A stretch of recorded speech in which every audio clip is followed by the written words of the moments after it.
বাংলাদেশ চলচ্চিত্র শিল্পী সমিতির 2024-26 মেয়াদের নির্বাচন অনুষ্ঠিত হয় গত 19 এপ্রিল। এতে জয়ী হয় মিশা ডিপজল প্যানেল। পরে নবনির্বাচিত কমিটিকে ফুলের মালা দিয়ে স্বাগত জানান পরাজিত সাধারণ সম্পাদক প্রার্থী নাসরিন আক্তার নিপুণ। কিন্তু 1 মাস না পার হতেই কমিটি বাতিল চেয়ে বুধবার হাইকোর্টে রিট করেন এই অভিনেত্রী। তার রিটের প্রেক্ষিতে সমিতির সাধারণ সম্পাদক পদটিতে স্থগিতাদেশ দিয়েছেন আদালত। ফলে আপাতত ডিপজল এ পদে দায়িত্ব পালন করতে পারবেন না।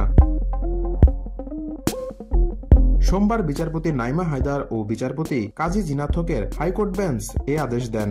একই সঙ্গে পরাজিত সাধারণ সম্পাদক প্রার্থী নিপুণ আক্তারের অভিযোগ তদন্তেরও নির্দেশ দেন হাইকোর্ট।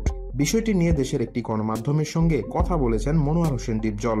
তিনি বলেন, আইনের প্রতি আমি বরাবরই শ্রদ্ধাশীল। হাইকোর্ট যেহেতু রায় দিয়েছেন, এখানে কিছু বলার নাই।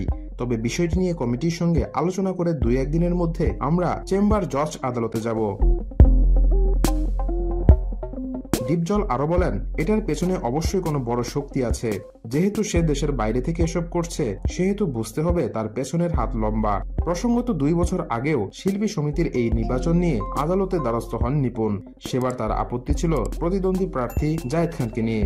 এবার পুরো শিল্পী সমিতির কমিটির বিরুদ্ধে দাঁড়িয়েছেন এই অভিনেত্রী।